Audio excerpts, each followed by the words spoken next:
la voie de la relance s'ouvre à vous. Elle passe par ici, ici, ici, ici et ici.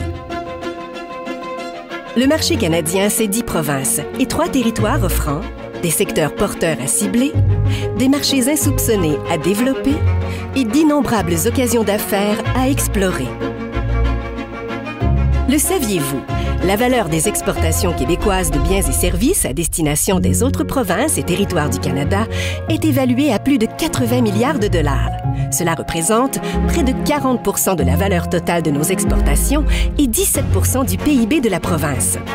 Saviez-vous aussi que le marché canadien représente le 2e marché d'exportation de biens du Québec dans le monde, après celui des États-Unis?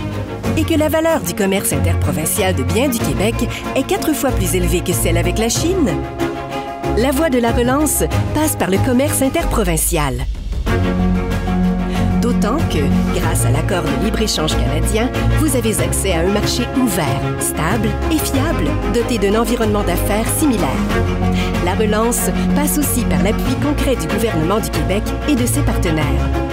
Tous font équipe avec vous pour propulser votre stratégie de développement sur le marché canadien. Enfin, s'ouvrir au commerce interprovincial, c'est créer de la richesse pour l'ensemble des régions du Québec. Plus que jamais, le Canada est un marché sans frontières qui vous ouvre la voie à un monde d'occasions d'affaires. Alors, bonjour tout le monde, Charles Milliard, PDG de la Fédération des chambres de commerce du Québec. Donc, bienvenue à cet autre événement de la série Corex, série qu'on fait en partenariat, vous le savez, depuis longtemps avec BMO Groupe Financier. Donc, je salue la présence, entre autres, de Mme Cathy Argal, VP régional, donc service aux particuliers à l'Est du Québec. Je ne te vois pas, Cathy, mais on s'est vu tout à l'heure, alors merci d'être avec nous. Aujourd'hui, donc, c'est notre 2e événement de notre fameux mois de promotion du commerce interprovincial. Et évidemment, je suis un peu vendu d'avance, mais j'aime beaucoup la vidéo d'introduction. Premièrement, ça donne le goût de voyager. Deuxièmement, ça montre à quel point le Canada est un pays d'une grande diversité, autant géographiquement, mais économiquement aussi. Puis c'est ce qu'on va parler aujourd'hui. Avec un focus sur un des secteurs d'activité qu'on a ciblé dans le cadre du mois, donc aujourd'hui qui sera nommément le marché agroalimentaire. Alors, la semaine passée, lors du lancement de nos activités, on a eu avec M. Hubert Bolduc d'Investissement Québec International et ses invités un panorama général des opportunités d'affaires dans le commerce interprovincial. Aujourd'hui, on focusera donc sur le marché agroalimentaire canadien. Alors, si vous êtes avec nous aujourd'hui sur la ligne, je n'ai pas à vous convaincre, je pense, de l'importance du marché canadien. Alors, c'est un marché qui, je pense, demeure sous-utilisé. Alors, on a souvent tendance à regarder ce qui se passe de l'autre côté de Saint-Bernard-de-la-Colle, mais il se passe de très, très belles choses aussi du côté de Cornwall ou du côté de Moncton, et ça jusqu'à Vancouver. Et tout ça, bien, dans le contexte de l'accord de libre-échange canadien dont on va parler aujourd'hui et dont on va parler finalement au cours des prochains événements, tout au cours du mois. Alors aujourd'hui, encore une fois, on a des invités de grand prestige, donc qui représentent le Québec dans les différentes régions du Canada, mais aussi des gens qui viendront faire des témoignages de leur expérience sur le marché canadien. Et le tout sera animé par notre cher ami et fidèle complice, donc René Vézina, journaliste et chroniqueur économique. Et avant de lui céder la parole, je me permets de remercier nos partenaires, donc bien sûr Investissement Québec qui joue un rôle central ici, le gouvernement du Québec, Commerce international Québec, on aura aussi des représentants parmi nous. Le réseau de chambres, j'ai vu plusieurs de nos amis directeurs généraux de chambres de commerce sur la ligne. Alors, salutations à vous, chers amis. Et évidemment, nos partenaires donc, du programme Corex en général. Alors, BMO Groupe Financier, Exportation Développement Canada, Terrien Couture Jolicoeur, Investissement Québec et Mercadex International. Alors, je cède la parole à René Vézina et je vous remercie de nous avoir choisis ce midi. René. Oui, bonjour. Merci, Charles, pour cette entrée en matière. On parlait de voyage. Les voyages, ils ont beau être virtuels. Le marché canadien, actuellement, lui, il n'y a rien de plus concret et on va pouvoir le détailler davantage au cours des minutes qui viennent. Voici à quoi va ressembler un peu ce midi, pour lequel on aura l'occasion de se pencher sur le potentiel du commerce interprovincial dans le domaine de l'agroalimentaire. Il y aura d'abord une présentation des chefs de poste du côté de l'Atlantique, mais aussi de Toronto pour l'ensemble du Canada vers l'ouest. Suivra une présentation du ministère de l'Agriculture, des Pêcheries et de l'Alimentation du Québec, une autre de Commerce international Québec et ensuite des témoignages d'entreprises qui sont déjà actives sur le marché canadien et qui nous font part de leur expérience. Et tout ça émaillé, dans la mesure où le temps nous permet, de conversation avec vous, l'auditoire, et je vous salue. Mais sans plus tarder, je vous présente ces chefs de poste. Madame Maude André-Lefebvre est chef de poste du Bureau du Québec dans les provinces atlantiques, qui dessert tout l'Est du Canada. Mais d'abord, Madame Catherine Tadros, qui est chef de poste à Toronto pour le Bureau du Québec et qui couvrait l'ensemble du pays vers l'Ouest. Et c'est à elle que je laisse d'abord la parole. Madame Tadros.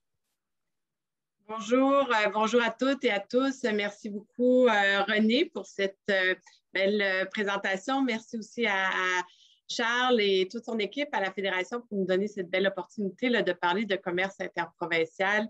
On en parle trop peu, selon moi, surtout considérant son importance là, pour l'économie du Québec.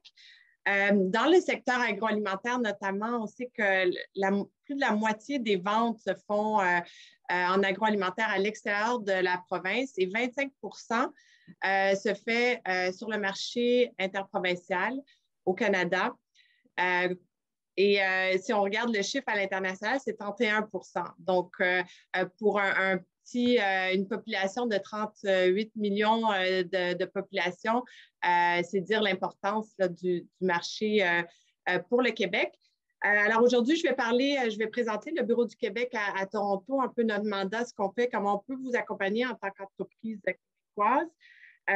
Et parler aussi des grands joueurs, des grandes tendances sur notre territoire pour finir avec nos activités pour l'année à venir. Donc, sans plus tarder, je vais partager ma présentation.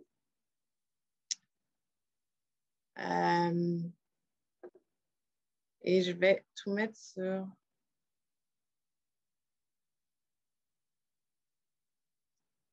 Est-ce que vous voyez bien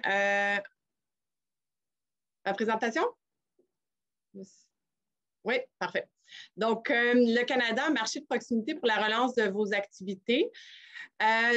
En premier lieu, je voulais vous présenter un peu notre territoire. Ça a été mentionné. Donc, nous, le Bureau du Québec à Toronto existe depuis 48 ans maintenant. Donc, le Québec a une présence à Toronto depuis fort longtemps. Et nous accompagnons en moyenne 350 entreprises québécoises par année, tous secteurs confondus. Et ça, dans les 5 provinces à l'ouest du Québec, incluant les 3 territoires dans le nord du Canada. La majorité de nos équipes, de notre équipe économique, en fait, est basée à Toronto. On a 5 employés dédiés au développement économique et on a 3 personnes aussi à Vancouver. Et on est en cours de processus d'embaucher peut-être quelqu'un à Calgary. Et pour le secteur agroalimentaire, on est choyé parce qu'on a une personne, un attaché, qui est David Dupuis, qui est dédié exclusivement au marché agroalimentaire. Donc, ça, c'est vraiment un gros avantage pour nous. Et David est basé à Toronto. Une des raisons pourquoi la majorité de notre équipe est à Toronto, c'est parce que plus de 50 des ventes interprovinciales se font en Ontario. Comme on l'a vu, c'est plus de 40 milliards de dollars de ventes du Québec à l'Ontario. C'est notre partenaire économique le plus important là, si on prend au niveau provincial ou une entité là, et de loin. Je veux dire, l'Ontario est un partenaire stratégique pour nous. Ceci étant dit, c'est important pour nous d'avoir une présence dans d'autres provinces, notamment à l'ouest, parce que les façons de faire, les réseaux d'affaires sont différents d'une province à l'autre. Donc, ça aussi, il faut le savoir. Puis d'avoir une présence locale nous aide grandement dans notre accompagnement des entreprises sur le territoire. Donc, très brièvement, pourquoi viser le marché canadien? Des choses qu'on sait, mais c'est important de répéter. On a une monnaie commune, donc ça nous évite les risques liés au taux de change par rapport à d'autres marchés extérieurs. On a une absence d'entrave douanière, ce qui est particulièrement intéressant. Je pense que les douanes commencent à nous faire un peu plus peur que nous qu'avant la pandémie, parce qu'on voit qu'il y a un certain resserrement de certaines douanes, certaines frontières à travers le monde. c'est aussi un marché de proximité, surtout si peut-être moins Vancouver, mais plus Toronto. L'Ontario est quand même voisin du Québec, donc ça, c'est important en soi. Nous avons des institutions, normes et règlements similaires au Canada. Ce qui est important quand on fait des affaires, c'est un environnement plus connu des entreprises québécoises. Et nous avons cet accord de libre-échange canadien qui fait en sorte que même s'il reste certains irritants, ce n'est pas des barrières nécessairement, mais des irritants, on s'efforce de façon régulière là, à les éliminer le plus possible. Donc là, j'ai ajouté une photo du ministre Lamontagne qui était venu au Bureau du Québec à Toronto assez tôt dans son mandat, quand on pouvait toujours voyager. Il a rencontré une partie de l'équipe du BQT en 2019. Donc, maintenant, les exportations bioalimentaires du Québec, on voit que quand on vend hors Québec, la majorité, 42%, vient vers le Canada, vers les autres provinces, contrairement à 40% pour les États-Unis. Le chiffre est un peu en décroissance, mais moi, je ne serais pas surprise si après la pandémie, on voit une croissance des ventes interprovinciales. On sait que le marché local, notamment le marché canadien, les gens recherchent des produits qui proviennent du pays. Donc, ça va être quelque chose qu'on va regarder de près.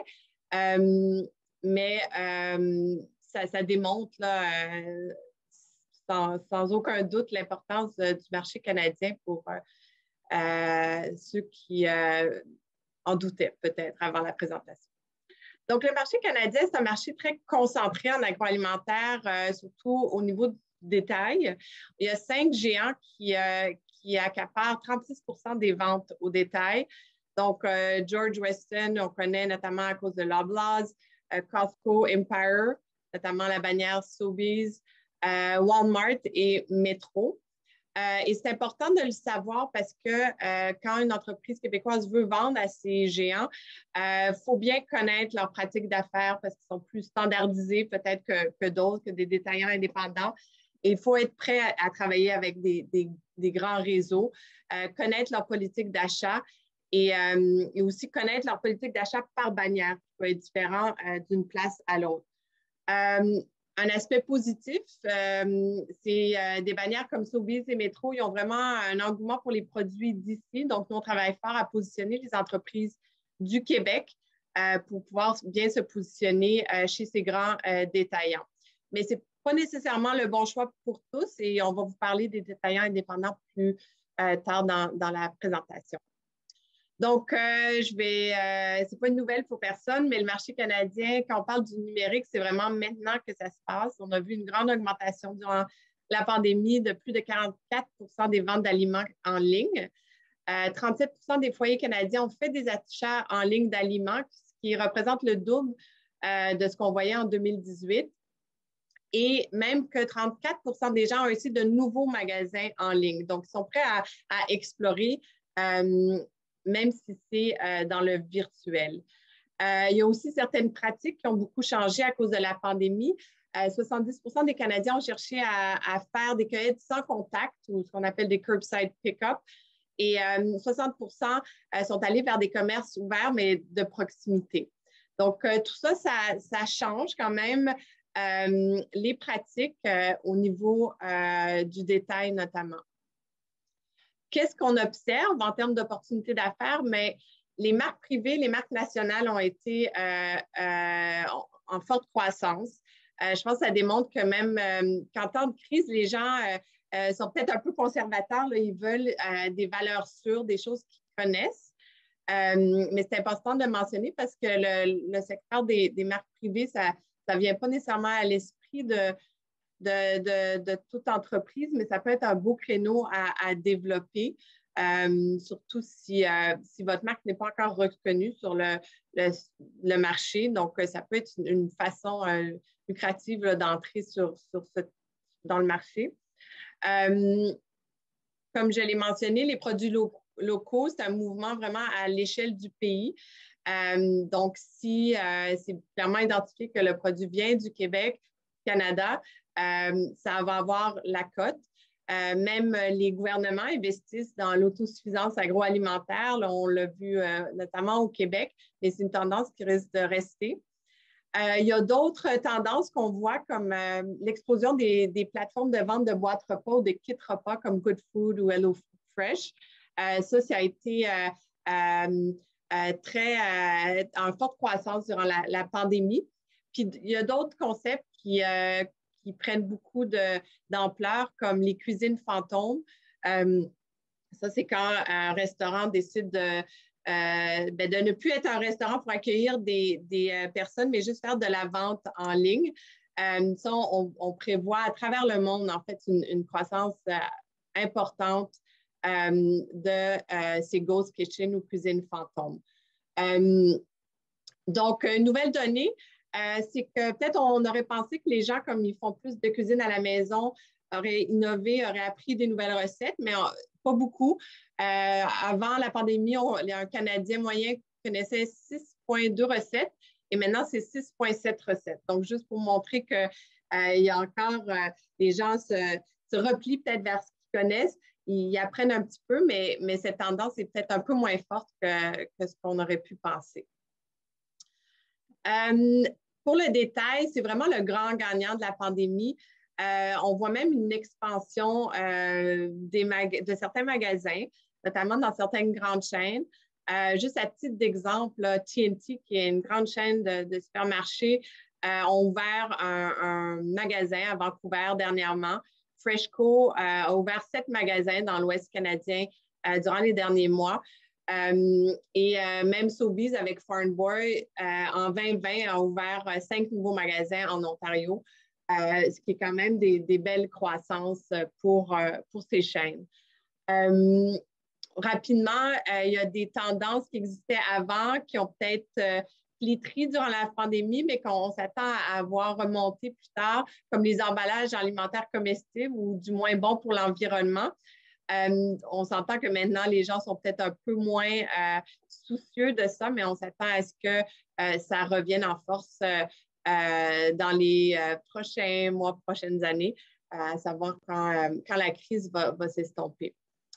On a parlé de commerce électronique, mais c'est sûr que ça occasionne des changements, comme la démocratisation de la chaîne des valeurs. Maintenant, on voit que certaines entreprises, comme au Québec Saputo, par exemple, peuvent vendre directement aux consommateurs. Donc, ça, c'est une tendance qu'on observe de près.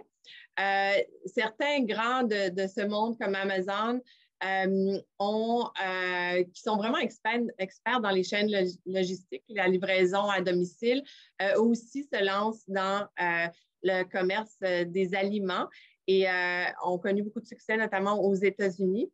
Et d'autres qui avaient planifié se lancer dans le secteur comme Sobeys ont lancé prématurément leur service de livraison à domicile. Puis dans ce cas-là, ça s'appelle Voilà au Canada. Et on le voit dans d'autres chaînes alimentaires, comme Metro a signé une entente avec Corner Shop aussi pour peaufiner son service de commande en ligne. Donc, les services alimentaires, bien, ça a été beaucoup plus difficile. Ce n'est pas une surprise pour personne, mais c'était un marché très important, surtout avant la pandémie. On n'a pas des chiffres vraiment récents, mais avant, ça représentait 85 milliards de dollars. Et on est très impliqué avec l'industrie, comme l'Association Restaurant Canada qui a un show à Toronto tous les ans, en fait, qui a lieu en ce moment à Toronto. On est toujours très actif avec eux. Cial Canada aussi, qui alterne entre Montréal et Toronto selon l'année.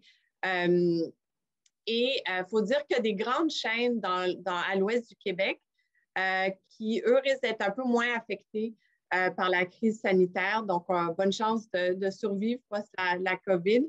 Et c'est important de les connaître. C'est un secteur qui vous intéresse parce qu'on parle quand même de, tu sais, comme Recipe Unlimited qui a 1250 restaurants sous 24 bannières, dont maintenant Saint-Hubert. C'est eux qui ont acheté Saint-Hubert, mais Oliver Bonacini, 24 restaurants en Ontario.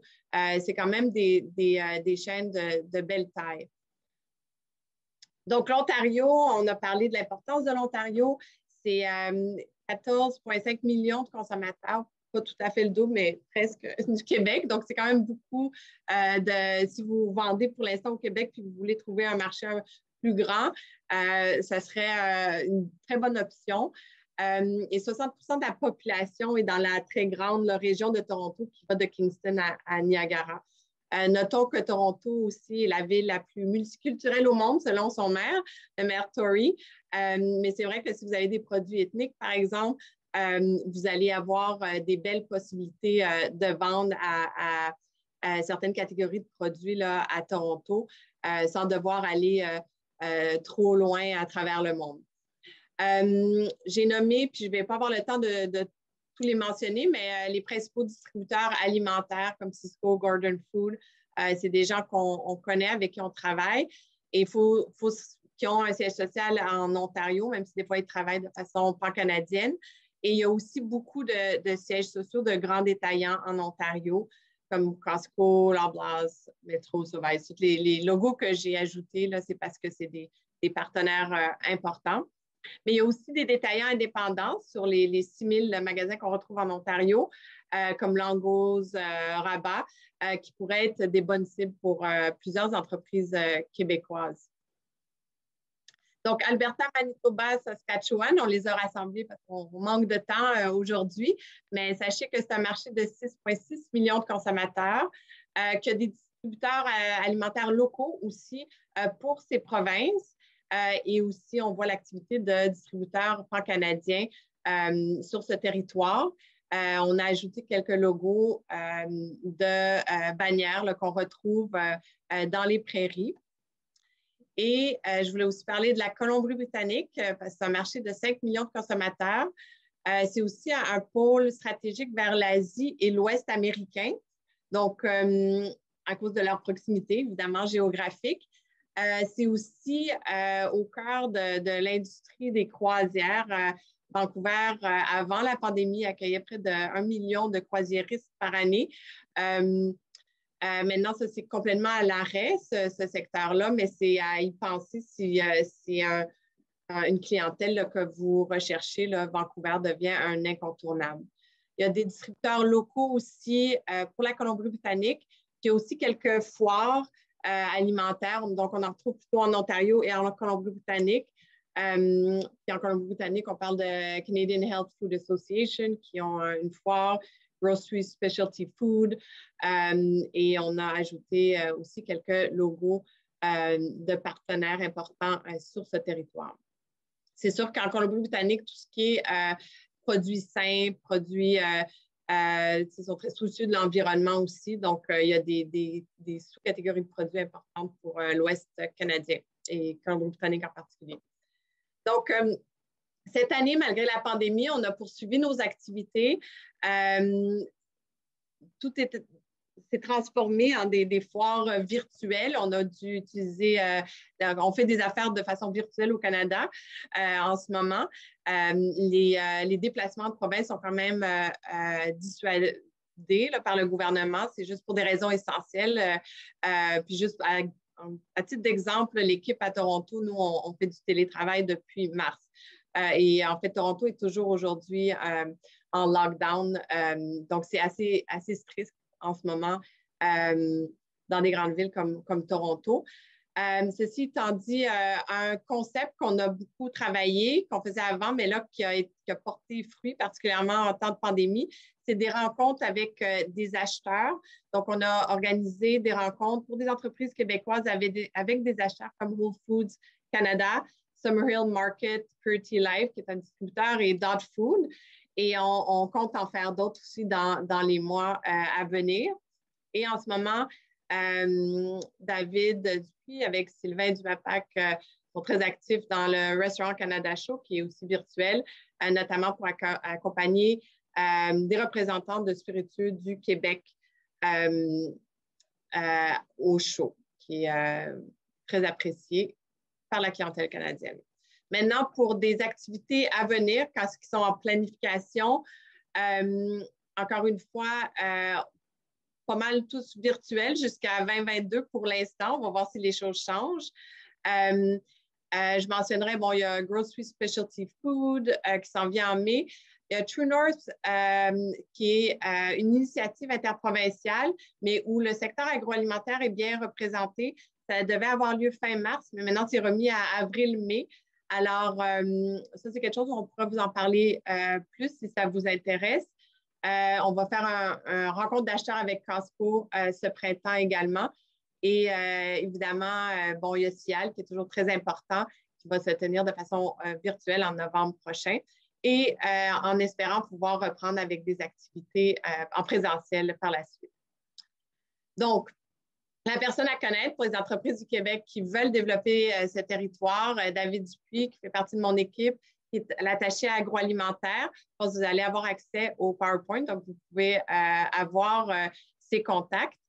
Et Sylvain va vous parler aussi des procédures d'accompagnement avec le MAPAC. Donc, j'espère que ça a été instructif pour vous et je vous remercie beaucoup pour votre attention. Je te repasse la parole, René. Merci beaucoup, Catherine. Merci pour cette présentation très convaincante et on voit l'importance et la diversité du marché à travers le Canada, à commencer par Toronto.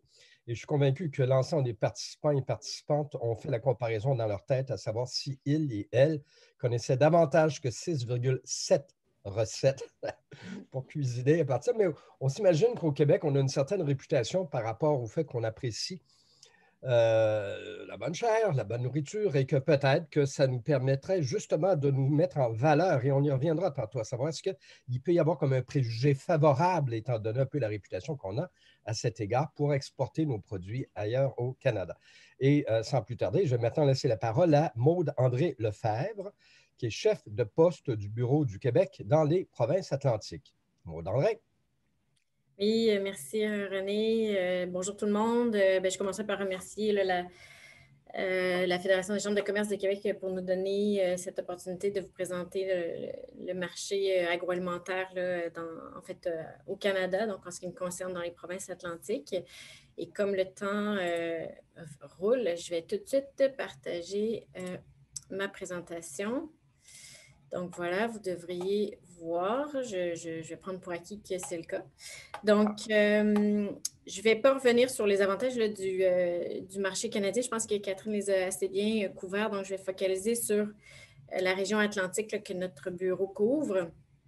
Donc, un petit mot rapide là, sur notre équipe et le contexte. Donc, petite équipe ici en Atlantique de 5 personnes, dont 2 qui sont responsables d'appuyer les entreprises dans leur démarche économique. Donc, on a une personne qui travaille sur l'agroalimentaire, la personne de Pierre Martin que certains d'entre vous devez connaître.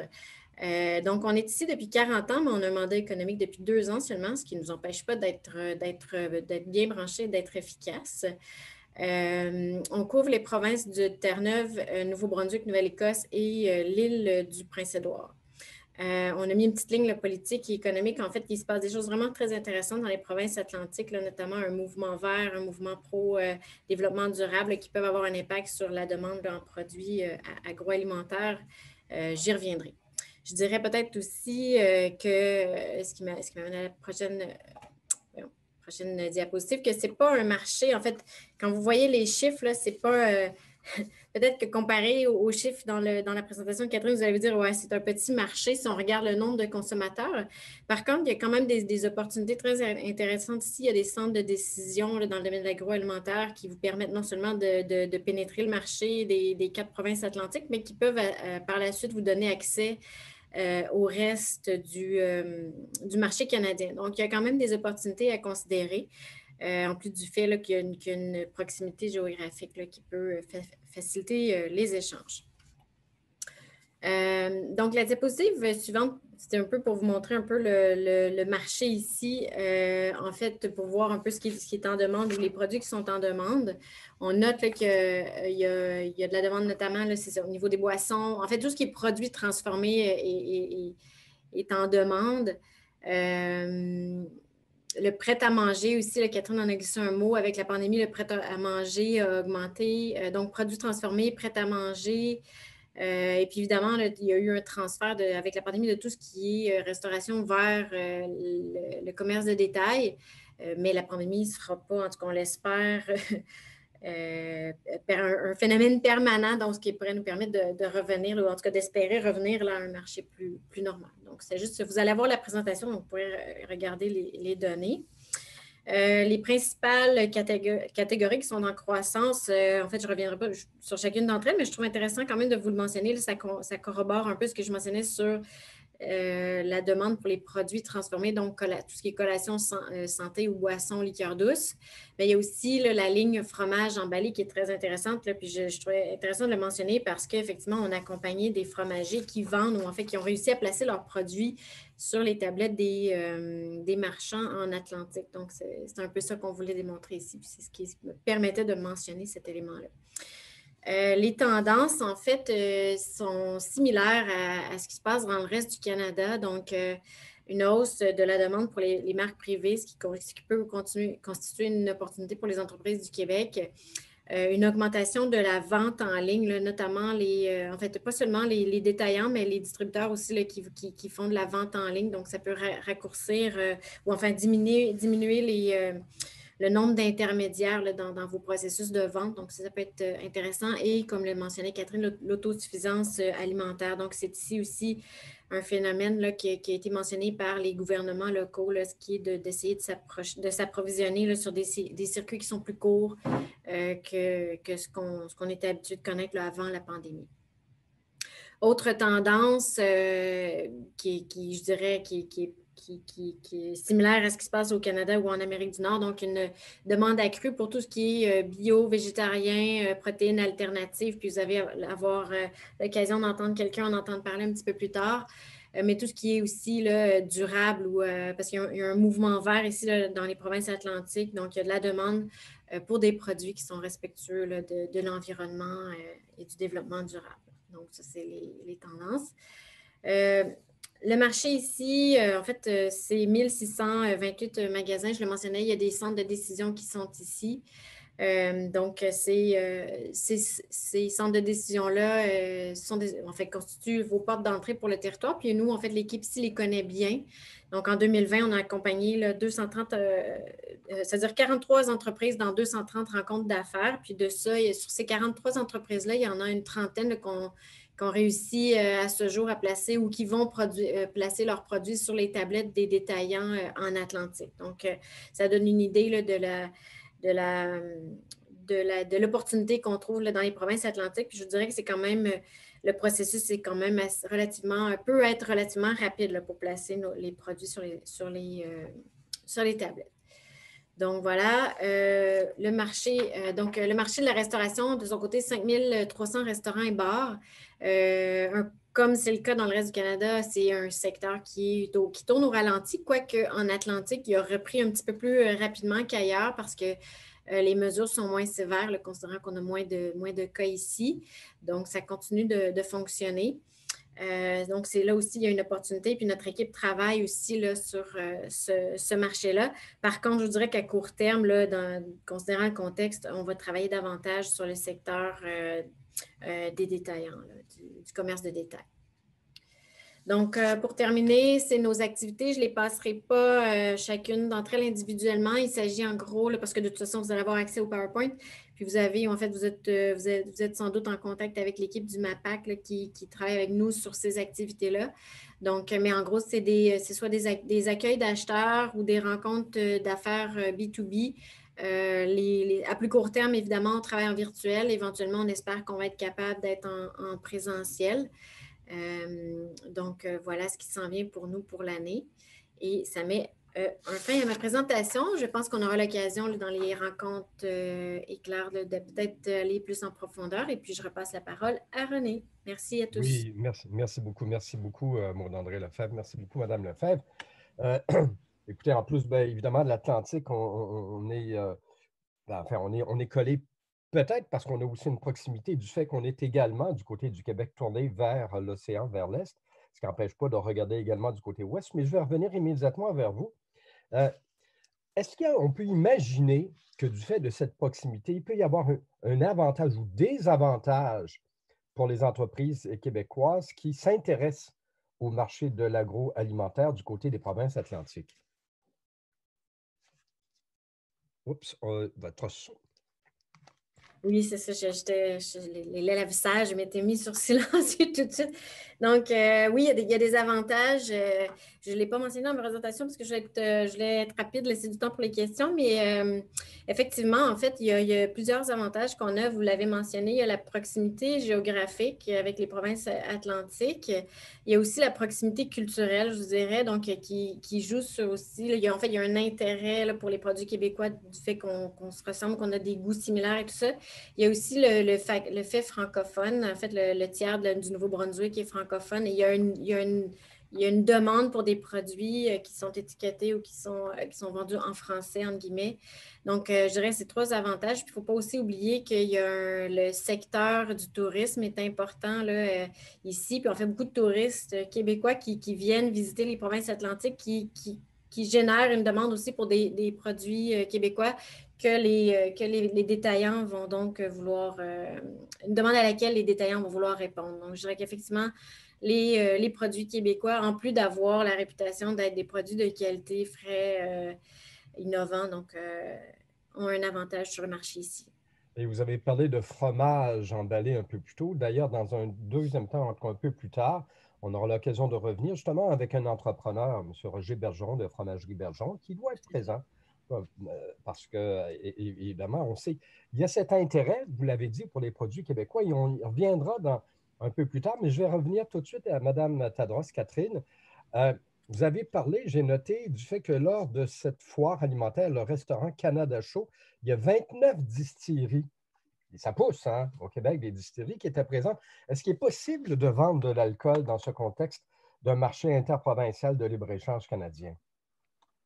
C'est une excellente question. En fait, la vente d'alcool au Canada a souvent mauvaise presse, puis c'est souvent un des exemples d'un irritant majeur au commerce interprovincial. Et c'est vrai qu'il y a des limites à vendre de l'alcool au Canada. Notamment parce que le Québec, comme on sait, on a une situation de monopole avec la SAQ qui est l'organisme qui peut acheter de l'alcool au Québec. Et c'est la même situation en Ontario où c'est le LCBO qui est le monopole de la province. On sait que ces façons de fonctionner sont très lucratives aussi pour les provinces, mais amènent une certaine limitation parce qu'il faut absolument passer par eux pour vendre dans d'autres provinces. Il faut dire que nous, les démarches qu'on fait en ce moment au restaurant Canada Show pour faire la promotion de ce secteur québécois, c'est assez nouveau pour nous. C'est un nouveau secteur qu'on développe parce qu'historiquement, on n'avait pas non plus les quantités suffisantes. Comme quand on parle de vin, on a des vins québécois, mais pas suffisamment pour l'instant pour vraiment considérer l'exportation, pour avoir parlé à plusieurs personnes influentes dans le secteur dans les années passées. Mais on espère que ça va venir éventuellement. Pour ce qui est des spiritueux puis de la bière aussi, c'est sûr que là, il y a peut-être plus d'opportunités. Nos volumes sont un peu plus grands. Et ça, on peut vous accompagner. Pour l'instant, les demandes qu'on a au bureau sont plutôt pour l'Ontario et on a des bons contacts au LCBO. Donc, on peut certainement vous accompagner dans ce cheminement-là. Et pour les autres provinces, il faut savoir que chaque province fonctionne un peu différemment. Il y a l'autre extrême serait peut-être l'Alberta, où c'est beaucoup plus au niveau du privé que ça se passe. Puis la plupart des autres provinces ont un modèle hybride. Donc, oui, on peut vendre, mais les règles, c'est très bien encadré. Donc, puis il faut être sûr d'avoir aussi la production suffisante là, pour pouvoir approvisionner les marchés, parce que ça va demander quand même du travail à long terme là, pour pouvoir desservir ces marchés.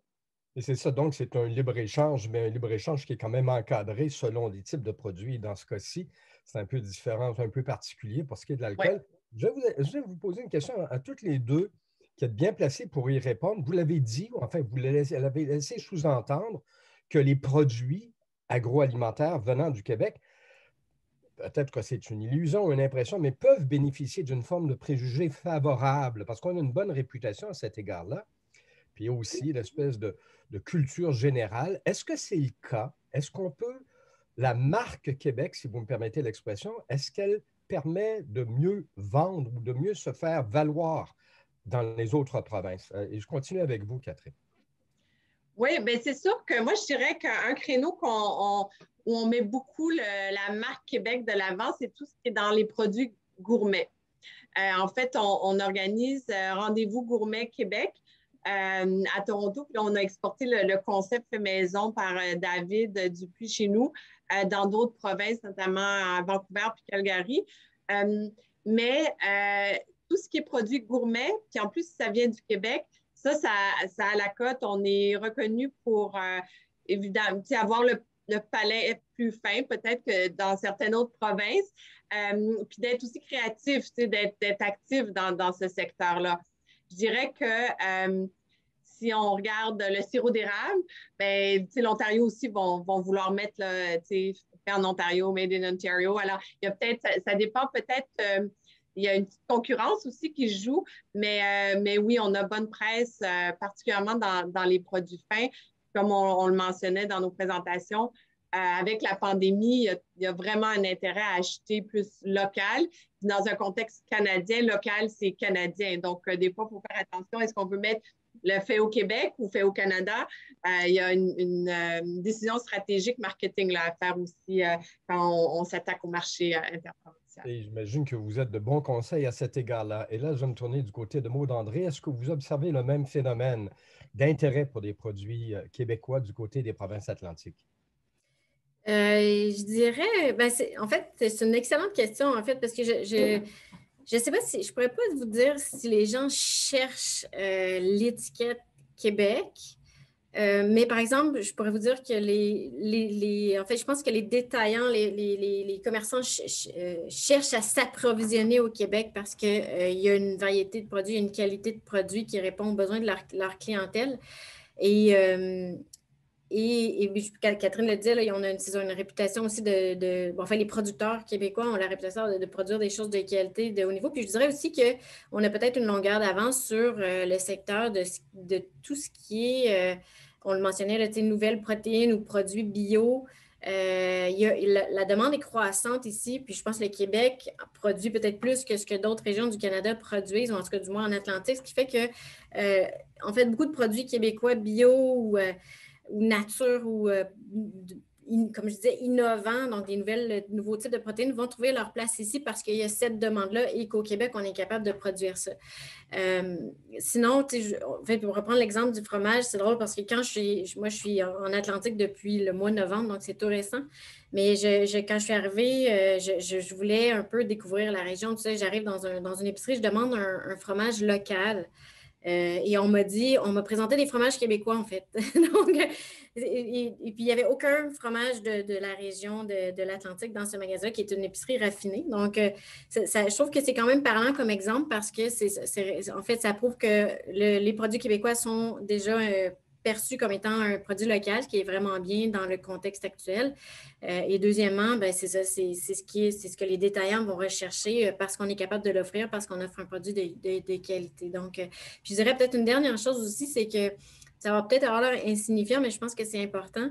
La façon dont les produits québécois sont présentés, c'est toujours bien. Il y a comme une demande aussi pour des produits qui sont entre guillemets, design ou dont l'emballage est attirant. Donc, ça aussi, je pense que les producteurs québécois se démarquent à cet égard-là aussi. Donc, je ne sais pas si les consommateurs vont rechercher le drapeau québécois ou le fait au Québec exactement, mais je sais qu'il y a une demande pour, de la part des détaillants, d'avoir sur les tablettes des produits québécois.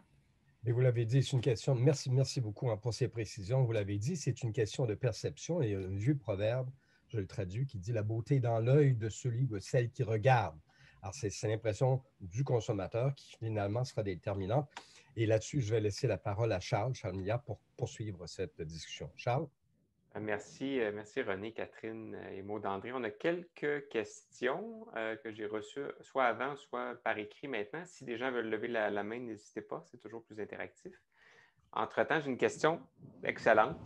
de Sonny Cormier de la Chambre de commerce des Îles-de-la-Madeleine qui nous dit « Plusieurs producteurs commencent petits et s'enregistrent sous les normes du MAPAC parce que c'est moins dispendieux et contraignant. Puis au moment de la croissance, ils ne peuvent pas avoir accès nécessairement au marché des autres provinces parce que la conversion vers la CIA, l'Agence canadienne d'inspection des aliments, est souvent trop dispendieuse. Alors, est-ce que les provinces discutent d'un arrimage qui pourrait faciliter cette accession au marché des autres provinces? Évidemment, dans le cas des îles, Moncton et Halifax, c'est pas très loin, mais ça demeure souvent pas toujours accessible. Peut-être Maud André?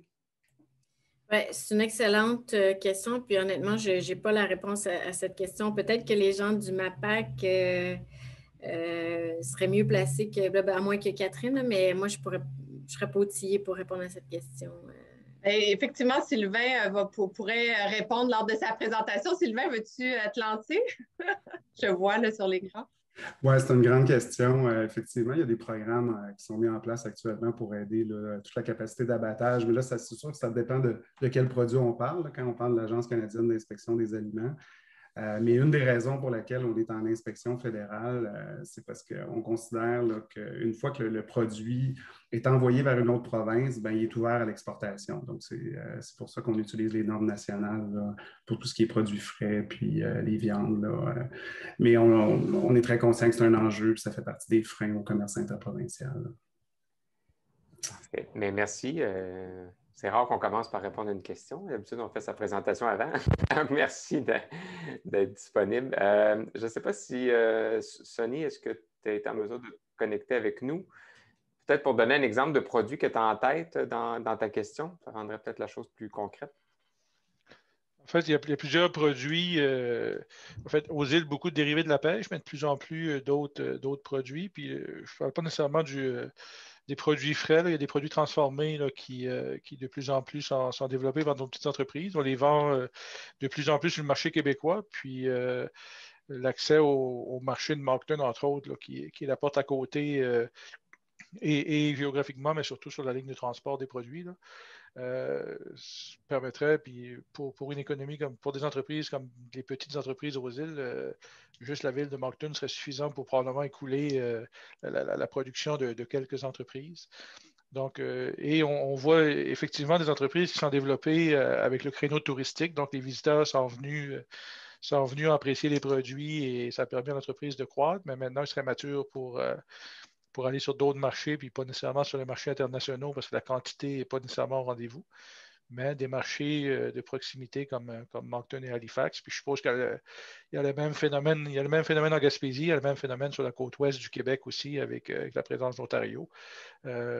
Donc, s'il y avait un moyen d'assurer une transition vers une autre certification, je pense que ça pourrait faciliter le développement de plusieurs petites entreprises en région qui ont un potentiel de croissance parce qu'ils ont un bon produit. Ben, je pense ça, puis je regarde Sylvain, mais on pourra peut-être avoir des échanges là, pour voir s'il n'y a pas moyen de vous faciliter la tâche, là, mais ça, je ne sais pas, Sylvain, veux-tu ajouter? Oui, assurément. Là, j'en prends bonne note. Par contre, peut-être petite précision, au niveau de la transformation alimentaire, normalement, c'est les normes provinciales qui s'appliquent là, pour le commerce interprovincial. Donc, l'inspection québécoise est valable au niveau canadien là, pour des produits transformés. Il peut y avoir des petites exceptions là, pour des produits qui incluent de la viande, mais normalement, ça ne devrait pas être un frein là, pour vos entreprises. Merci, Sonny. C'est un point intéressant que tu amènes, effectivement. Avant de céder la parole à Sylvain, j'ai envie de faire un commentaire parce qu'on a parlé des produits alcoolisés, tout ça.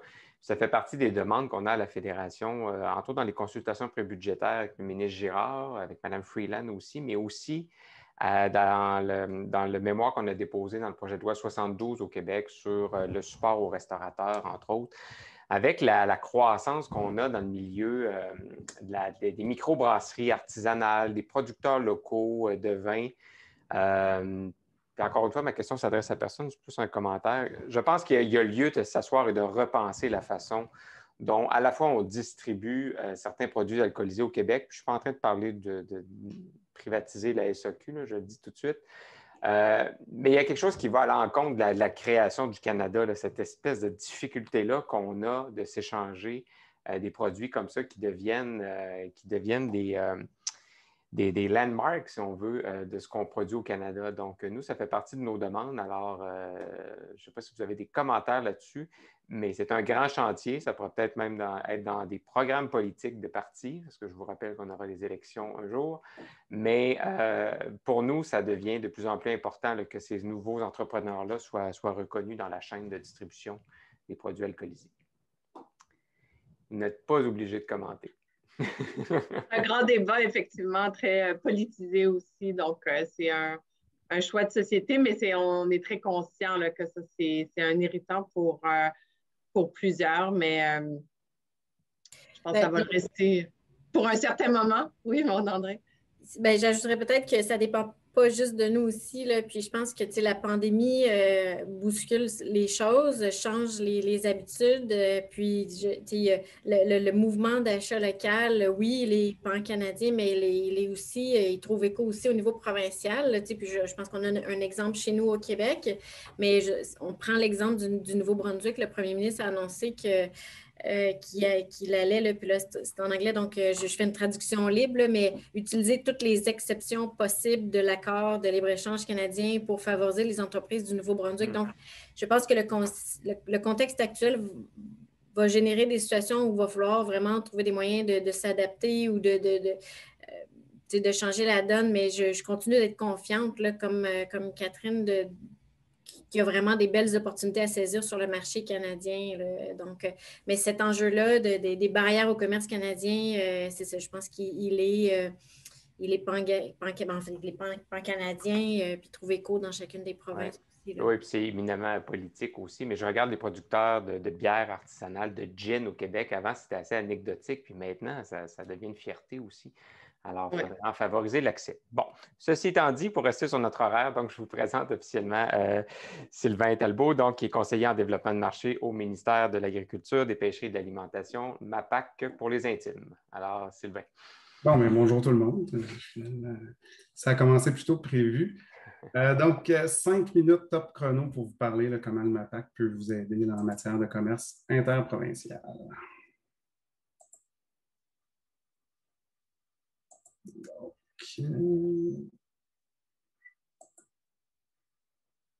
Est-ce que vous voyez bien la présentation?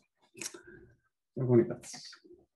Donc, le MAPAC, ce n'est pas seulement l'inspection des aliments. Moi, je suis dans la direction de l'accès au marché. Donc, une direction qui est basée à Montréal, une équipe de 20 personnes. J'ai 4 collègues qui font le même travail que moi. Là. Donc, si vous avez des ambitions du côté des États-Unis, de l'Asie, de l'Europe, ça va leur faire plaisir de vous accompagner. Nous, notre clientèle cible, c'est essentiellement des manufacturiers, donc des transformateurs québécois qu'on considère là, market ready, donc qui ont déjà un plan d'affaires à l'export, des ventes substantielles au Québec et puis évidemment là, qui ont les ressources financières là, et humaines là, pour poursuivre l'aventure de conquérir le Canada. Donc, on a 5 grandes familles de services. Veille et information commerciale. Donc, de ce côté-là, on a accès à quand même un bon nombre de bases de données. Donc, on peut vous aider là, en faisant notamment des petites études de marché très ciblées pour vos produits. Question de valider s'il y a de l'intérêt, ça répond à des tendances. Puis je reprends ici une statistique là, de Francis Parisien-Nielsen qui nous disait récemment là, à la Journée Aliments du Québec, 85% des lancements de nouveaux produits se soldent par un échec, faute de demande. Donc, c'est important d'avoir des bonnes données là, pour débuter, là, si on veut, l'exploration d'un nouveau marché. On publie aussi des infolettres et d'autres types de rapports là, que vous pouvez consulter sur notre site Web. Renforcement de la fonction commercialisation, donc ça, c'est tout ce qu'on considère comme la formation. Donc, il y a des projets qu'on finance nous-mêmes, qu'on réalise avec des partenaires comme le groupe Export, le CIBIM, il y a des formations qu'on donne nous-mêmes sur une foule de sujets. Ça peut être, dans le cas qui nous occupe, ce ne sera pas les douanes, mais ça peut être le commerce, là, le commerce en ligne, par exemple. Donc, je vous invite à suivre ça. Création d'occasions d'affaires, bien, vous l'avez vu avec Maud André là, et Catherine là, qui vous ont listé une série là, d'activités. Donc, c'est le cœur un peu de notre offre de service, si on veut, en développement de marché. Puis pour ceux qui doutent que ça bouge, là, récemment, là, on a eu des rencontres avec le Conseil canadien des détaillants indépendants. Puis leurs membres, eux, sont des épiciers indépendants qui cherchent à rencontrer les manufacturiers. Donc, même si on est en mode virtuel, là, il y a encore pas mal de choses qui se déroulent de ce côté-là. Quatrième, promotion de l'offre bioalimentaire. Bien, là, je fais mon pitch de vente pour le répertoire des aliments québécois qu'on a lancé à l'automne. C'est un outil qui avait été très demandé par les distributeurs, par les acheteurs, autant pour le marché québécois que hors Québec. Donc, l'idée avec le répertoire, en fait, c'est de carrément lister l'ensemble de l'offre québécoise en produits bioalimentaires. Pour l'instant, l'inscription passe essentiellement via GS1 Canada. Donc, je sais que pour la plupart d'entre vous, vous êtes tous déjà clients là-bas. Il suffit de remplir quelques champs là, chez GS1 là, pour pouvoir être affiché là, sur le répertoire. Donc, bref, je vous invite à aller voir si vos produits s'y trouvent puis à vous assurer là, qu'ils vont être là. Donc, ça va être un outil majeur là, pour nous pour faire la promotion là, de l'offre dans les années à venir puis répondre aussi aux demandes des acheteurs. Par exemple, quand un acheteur nous contacte et nous demande un produit spécifique, bien, ça va faciliter nos recherches puis votre référencement là, ultimement. Évidemment, il y a de la promotion qui se fait dans différentes activités. Et qui dit gouvernement dit aide financière. Donc, on a des programmes d'aide qu'on va regarder un petit peu plus en détail. Et évidemment, là, on fait de l'accompagnement. Donc, aide financière à l'exportation. On a un programme qui s'appelle le soutien là, aux exportations bioalimentaires, qui est un programme individuel qui est administré par le groupe Export. Et puis, l'aide annuelle peut aller jusqu'à 80 000 $ pour financer certaines de vos activités. Ça peut être les outils de communication, ça peut être aussi une étude de marché. On peut parler, là, en temps normal, on parlerait de déplacement, mais donc ce genre d'activité-là. Il y a aussi un nouveau programme qui a été lancé cette année, qui est le programme de développement des marchés, qui est un programme collectif, donc qui s'adresse à des regroupements d'entreprises, des associations. Donc, c'est peut-être, en tout cas, moins votre cas, mais je trouvais ça important là, de vous le mentionner. Un des grands enjeux au niveau de l'exportation, ou en tout cas, je parle d'exportation parce qu'au MAPAC, toute vente hors Québec, on la considère comme de l'exportation. C'est toute la question de l'innovation et de la capacité de production. Fait que je vais prendre le temps là, de regarder ça avec vous. Il y a un programme qui s'appelle Innovaction en agroalimentaire. Donc, ça, c'est davantage pour les instituts de recherche, mais les regroupements d'entreprises peuvent aussi là, y adhérer. Programme alimentation santé, on sait que c'est une tendance lourde. Là, donc, si jamais vous voulez adapter vos recettes, diminuer les quantités en sel, en gras ou en sucre, donc vous pourriez être éligible là, à ce programme-là. Transformation alimentaire, donc ça, c'est un programme qui est très populaire depuis son lancement. Il y a, disons, 3 volets. Un volet diagnostic, un volet achat d'équipement pour optimiser votre production. Là, on le sait que l'enjeu de la main-d'œuvre est central là, pour les entreprises bioalimentaires. Et puis, il y a le volet système qualité, donc on peut penser à ACEP. Donc, c'est un programme qui est quand même, comme je disais, là, très, très, très populaire. Donc, si vous ne le connaissez pas, je vous invite. Là, il y a mes coordonnées à la fin de la présentation. N'hésitez pas à m'écrire. Il y a toutes sortes d'autres initiatives. InnoCentre, par exemple, a lancé cette année un nouveau service d'accompagnement. Là, on parle d'entreprises avec des chiffres d'affaires de 2 millions à 100 millions de chiffre d'affaires, mais donc, c'est des services d'accompagnement qui peuvent se dérouler là, jusqu'à 3 ans. Donc, il y a toutes sortes de projets avec McGill, l'intelligence artificielle et tout ça. Là. Donc, n'hésitez pas à nous faire signe là, si c'est des choses qui vous intéressent. Je pense que j'ai respecté les 5 minutes. Tout à fait. Merci. Merci beaucoup, Sylvain. Je propose peut-être qu'on poursuive tout de suite donc, avec notre prochain invité, puis on aura encore du temps pour d'autres échanges là, plus tard dans la rencontre. Alors, on va parler maintenant du rôle de Commerce international Québec avec Mme Nadine Brassard, qui est la présidente. Alors, Nadine.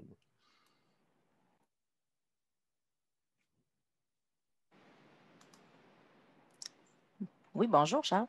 Bonjour. On vous écoute. Parfait, merci. Bonjour tout le monde. Je suis bien contente d'être avec vous ce midi. Comme vous l'avez vu là, dans les précédentes présentations, il y a un beau potentiel pour le marché agroalimentaire au Canada. Merci beaucoup au chef de poste là, pour cette information très pertinente et terrain qui nous aide à mieux comprendre le marché agroalimentaire dans les autres provinces, ainsi que le MAPAC, de voir un peu aussi toute l'aide qui est disponible pour les entreprises dans le secteur agroalimentaire. C'est plaisant de voir tout l'écosystème d'aide dans ça. Donc, merci à la FCCI d'organiser cet événement-là, de nous permettre de vous montrer aujourd'hui vraiment toute l'aide qui existe à l'exportation pour les ventes hors Québec. moi, je viens vous parler de commerce international Québec parce que qu'est-ce qu'on peut faire pour vous aider justement à mettre en place puis à préparer vos exportations. Tout à l'heure, on l'a entendu dans les différents discours qui est pour aider les entreprises qui sont prêtes, qui sont bien préparées. C'est clair qu'en étant présent aujourd'hui, l'exportation fait partie de votre croissance d'entreprise. Donc, je vais essayer de vous résumer de façon claire et précise qu'est-ce que les ORPEX peuvent faire pour vous aider à accélérer cette démarche-là. Premièrement, qu'est-ce que c'est Commerce international Québec? C'est le réseau des organismes régionaux de promotion des exportations, qui sont plus communément appelés ORPEX. Vous ne connaissez certainement pas le mot ORPEX, mais vous reconnaissez peut-être un des logos qui est sur la map que vous voyez actuellement à l'écran. Depuis plus de 20 ans, la PME est au cœur des activités de toutes les actions des ORPEX. Et on a pour mission d'outiller, de former et de soutenir les entreprises à l'exportation, puis d'offrir un service de proximité adapté aux réalités régionales puis aux besoins propres là, du développement hors Québec. Si vous ne connaissez pas qui est votre ORPEX sur votre territoire, je vous invite à aller sur le ciquebec.ca. Avec votre code postal, vous allez pouvoir savoir là, quel est l'ORPEX qui couvre votre territoire. Vous allez voir actuellement à l'écran sur la diapositive différents obstacles que les entreprises peuvent rencontrer, que vous avez peut-être déjà rencontré vous, que vous allez possiblement rencontrer dans vos démarches d'internationalisation. Tout à l'heure, j'entendais parler justement des certifications, quelles certifications je dois avoir, qu'est-ce que je peux faire, la recherche d'aide financière, les marques de commerce, etc. Notre objectif à nous, les ORPEX, c'est de vous soutenir puis de vous diriger au bon endroit pour accélérer vos démarches vers les marchés d'exportation visés, puis vous aider justement à savoir où aller puis où aller chercher cette information-là, puis d'avoir accès aussi aux différentes aides financières, comme le mentionnait là, mon prédécesseur là, du côté du MAPAC. Pourquoi est-ce que vous devriez travailler avec votre ORPEX? Premièrement, c'est pour être bien préparé. Qu'est-ce que ça veut dire être bien préparé? Connaître les besoins de votre entreprise à l'exportation. Qu'est-ce que vous faites? Comment vous le faites? C'est quoi les produits que vous voulez vendre à l'exportation? Quels sont les avantages concurrentiels que vous avez? Est-ce que justement l'innovation, la faire ressortir? Donc, tout regarder ça. Ensuite, d'évaluer le potentiel de votre marché à l'international, donc la clientèle cible, la concurrence sur les marchés visés.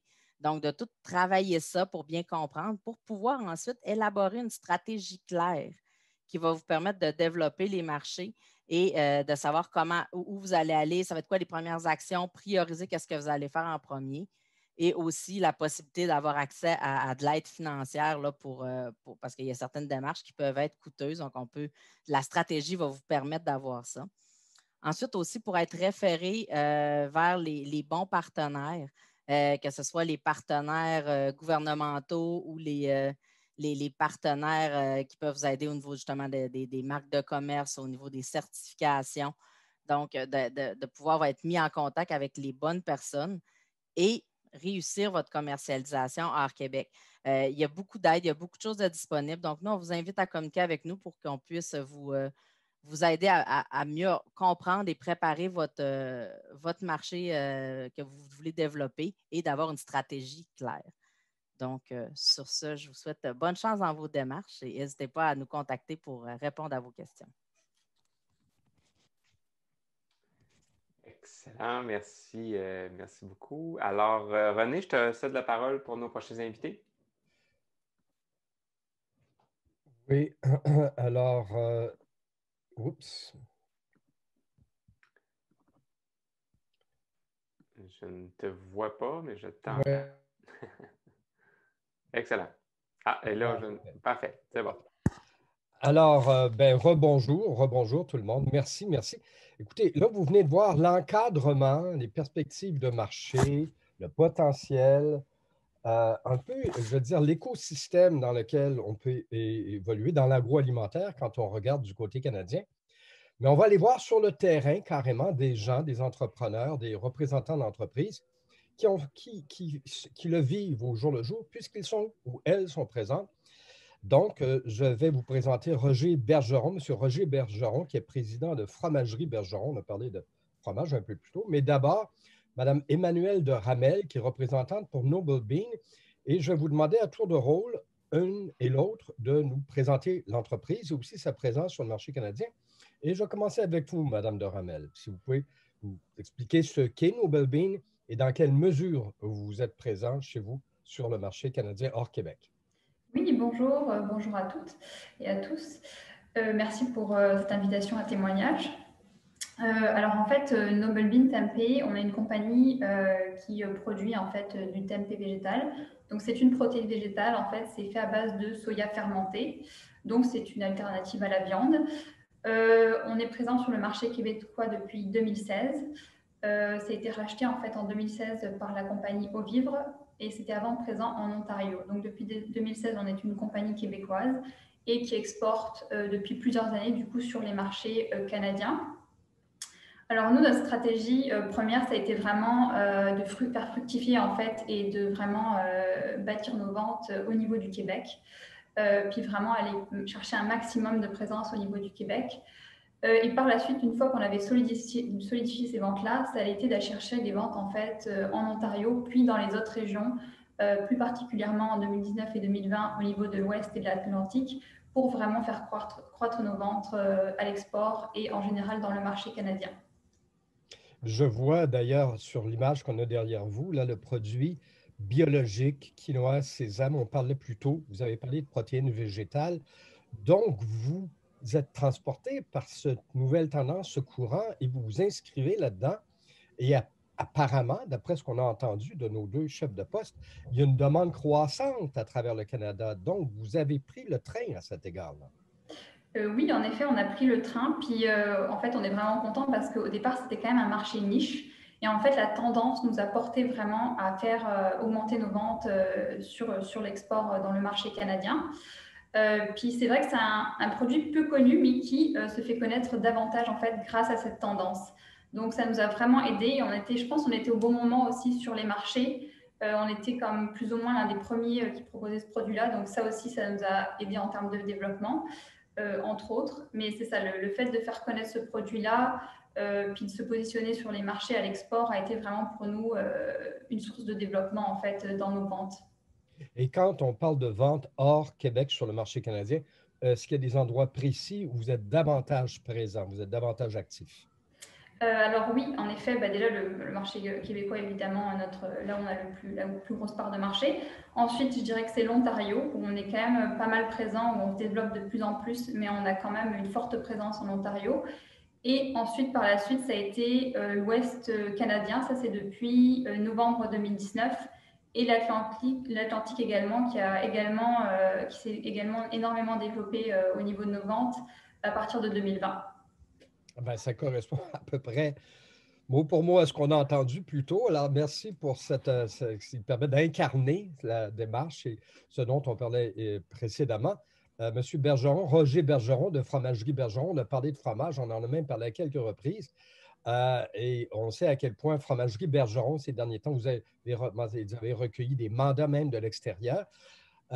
Alors, je vais vous demander quand même de présenter rapidement Fromagerie Bergeron et vous aussi, dans quelle mesure vous êtes présent, l'entreprise est présente et quelle a été votre stratégie pour vous pouvoir les pénétrer, ces marchés canadiens. Vous êtes toujours avec nous, M. Bergeron? Malheureusement, nous avons perdu Roger.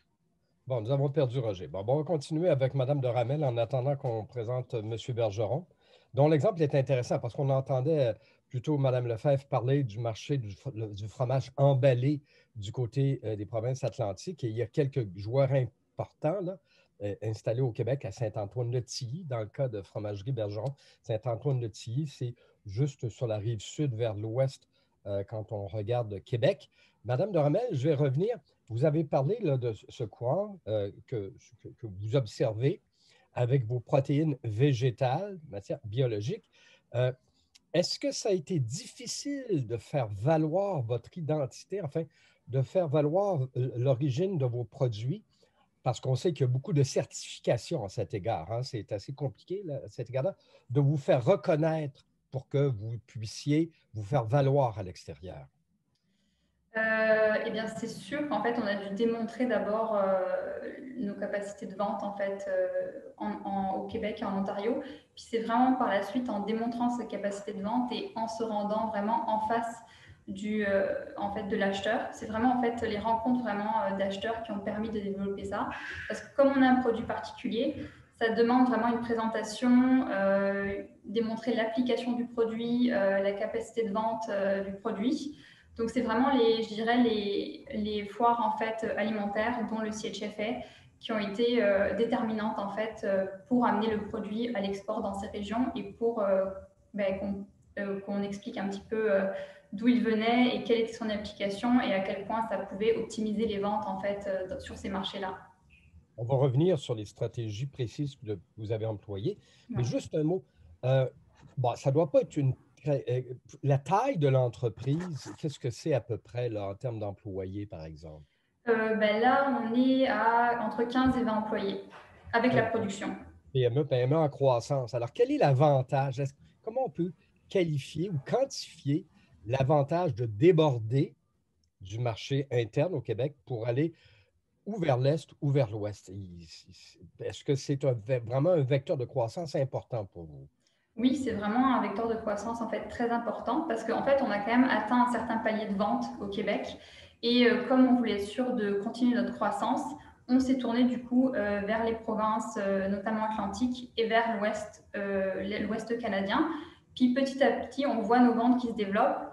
Et le but à long terme est vraiment de maximiser nos ventes dans ces régions-là. Donc oui, on a vraiment un avantage au niveau donc, de nos ventes continuelles et de notre croissance. Puis pour nous également, en fait, on veut se positionner comme marque vraiment leader canadienne dans notre catégorie de produits qui est le tempeh biologique. Et donc pour nous, vraiment, acquérir des parts de marché, être présent sur le marché dans toutes les régions, c'est vraiment important.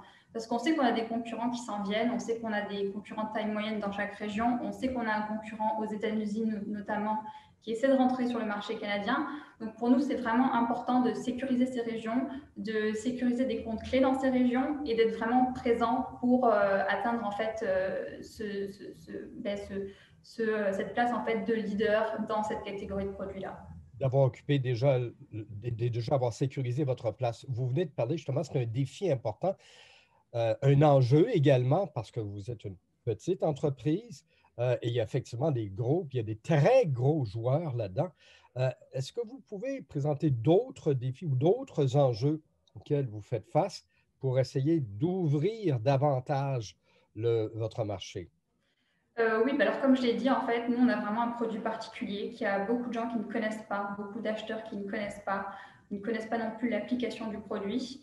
Donc vraiment, un défi qu'on a, c'est vraiment de finir en face de l'acheteur et de vraiment démontrer l'application du produit, présenter des recettes, présenter le produit déjà cuisiné, présenter les applications.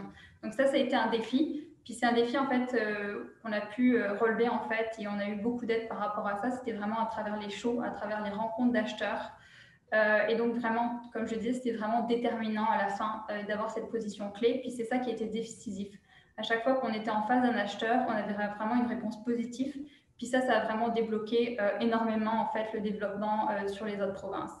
Vous êtes représentante pour Noble Bean. Est-ce que vous pourriez nous démontrer, je ne sais pas, vous donner plus en détail la façon dont vous vous adressez à vos acheteurs potentiels quand vous arrivez pour vous faire valoir? Parce que vous êtes vraiment, vous, la porte-parole de l'entreprise quand vous allez à l'extérieur en disant, voilà, vous devriez faire affaire avec nous. Oui, c'est ça. Alors, en effet, c'est ça. Déjà, en général, les acheteurs qui sont intéressés avec notre produit savent que c'est quand même une alternative à la viande. Donc, ils ont déjà un intérêt pour ça. Puis, en fait, on démontre, c'est ça, on montre le produit, vraiment tous les bénéfices du produit qui était vraiment un produit dit clean label. Donc, il n'y a vraiment pas de sel, pas de gras. C'est vraiment un produit naturel. Ça, c'est aussi une tendance que les consommateurs recherchent.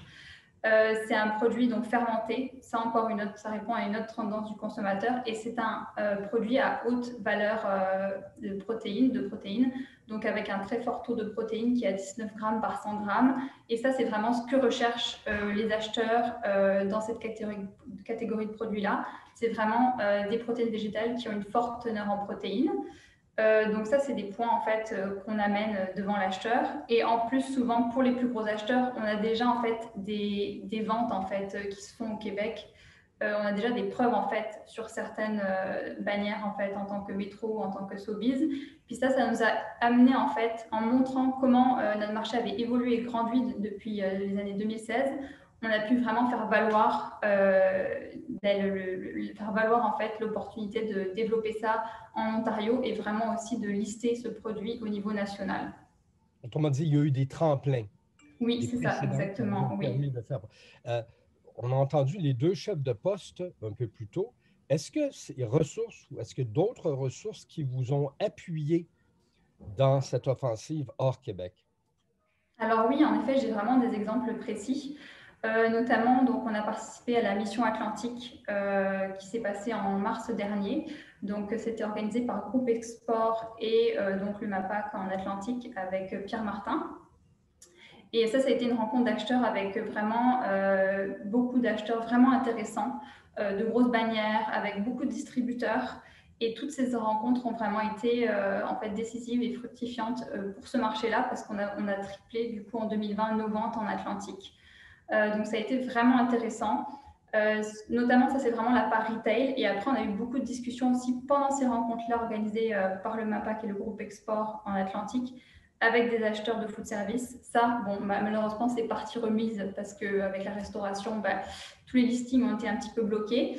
Mais ce n'est que partie remise. On a déjà des discussions en cours et on sait que ça va porter ses fruits aussi dans le futur. Donc, vraiment, on a eu vraiment de très beaux chiffres en fait au niveau du retail et un food service qui va probablement grandir dans les prochaines années à venir dans cette région-là. Après, un autre exemple aussi, c'était en fait le RC Show en fait, auquel on n'a pas participé, mais auquel on est allé marcher. Et en fait, ça nous a été offert aussi par le MAPAC et le groupe Export. Donc vraiment pour voir si ça allait être un show qui pouvait nous intéresser. Et lors de ce show, en fait, on a eu des rencontres organisées aussi par David Dupuis sur plusieurs rencontres avec des acheteurs de food service. Pareil, là, on a eu vraiment des réponses vraiment positives. Pareil, un petit peu partie remise, mais c'est ça, des très belles rencontres avec des offres d'opportunités en fait dans le futur. Donc, c'est vrai que toutes ces rencontres, toutes ces shows organisés et vraiment avec des rencontres de qualité d'acheteurs, ça nous a vraiment permis de grandir dans ces régions-là en particulier. Et justement, quand vous regardez la façon dont vous avez procédé et l'accueil que vous avez reçu par rapport aux produits que vous présentez, qu'est-ce que vous retenez de ces différentes expériences quand on prend un peu de recul? Qu'est-ce qui vous reste en mémoire? C'est vrai que, par exemple, l'Atlantique, ce n'était pas une région auquel on avait pensé. On n'avait vraiment pas pensé, on avait mis ça un petit peu de côté. Nous, on pensait plus à l'Est des États-Unis en 2019. Puis là, c'est ça, la pandémie est arrivée. On avait cette proposition en mars, en fait, de faire cette mission Atlantique. On s'est dit, bon, pourquoi pas, on va aller voir, tâter un petit peu le marché. On a dit, on n'a jamais vraiment regardé l'Atlantique, pourquoi pas y aller? Et là, on a eu vraiment de belles surprises avec des gens extrêmement ouverts sur notre catégorie de produits, tout de suite intéressés à introduire le produit en magasin, à lister le produit. Donc, pour nous, c'est quelque chose qu'on a retenu de vraiment pas avoir d'idées reçues sur certaines régions qu'on ne connaît pas forcément et de vraiment pousser le développement dans ces régions-là. Parce qu'il y a aussi une facilité à l'exportation. Comme il a été mentionné, si on avait voulu vers l'Est des États-Unis, ça aurait été beaucoup plus compliqué en termes de douane, en termes de réseau de distribution. Il y aurait eu un développement plus compliqué et probablement plus lourd au niveau financier, alors que là, on avait déjà un réseau de distribution et vraiment le fait de rencontrer toutes ces personnes a permis de faire développer nos ventes dans cette région-là en particulier. Alors, M. Bergeron vient de nous revenir. Merci beaucoup. On viendra avec le mot de la fin. Ne quittez pas, Mme de Ramel. M. Bergeron, vous allez bien? Oh, là, on ne vous entend pas, là. Alors, pendant que vous installez... Bon, vous êtes là, oui? Excuse-moi. Oui.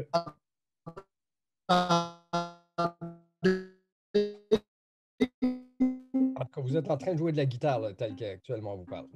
C'est ce qu'on entend. Écoutez, je vais vous poser une question, puis on va voir si on est en mesure de vous entendre. On avait parlé, et Mme de Ramel nous a présenté la stratégie que l'entreprise Nobelby a pu employer pour pénétrer les marchés hors Québec, du côté canadien. Et j'aimerais ça qu'on entende de votre côté comment vous y êtes pris. Même Nobelby, c'est une petite entreprise, on parle de 15 à 20 employés, Fromagerie Bergeron a une historique qui est plus longue, probablement davantage employé, mais il reste qu'on a quand même besoin de se faire valoir. On n'entend pas. Comment? Et on ne vous entend toujours pas. Bon, en tout cas, moi, ce que je peux vous dire, c'est qu'ils sont très bons, les fromages. Les bourgeons.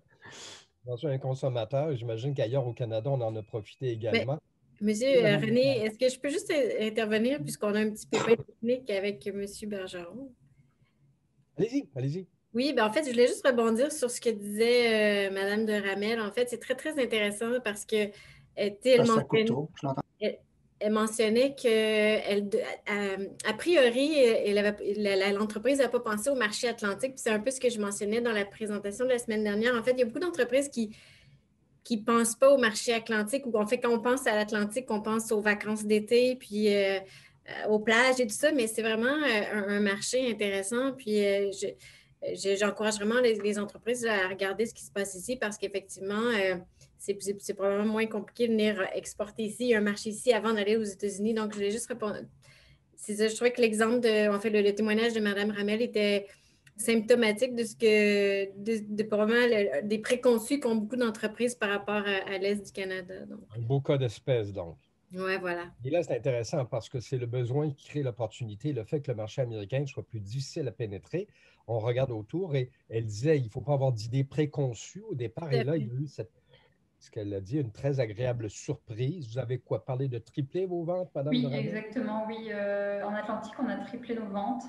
Donc, c'est vraiment, on s'y attendait pas du tout. Et c'était vraiment, ça, on a vu un beau chiffre, une belle augmentation l'année dernière. Et c'est vrai que ce type d'augmentation, en fait, sur le retail, majoritairement dans toutes les régions du interprovincial, nous a permis, en fait, de balancer un petit peu nos pertes au niveau du food service. Bon, ben vous voyez, à ce moment-là, on peut toujours essayer de compenser. C'est ce que l'on comprend de notre expérience. Monsieur Bergeron, on vous retrouve. Oui, merci. Bonjour. Vous m'entendez? On vous entend. C'est parce que vous êtes allé manger votre fromage en attendant. Ah, on est dans les caves à fromage et c'est difficile, la connexion.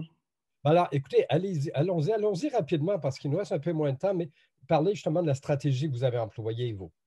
Ben, écoutez, la fromagerie Bergeron, quand on a démarré, vraiment, si je peux donner un témoignage là, pour les petites entreprises à zéro. Donc, et on a vraiment visé les chaînes d'alimentation.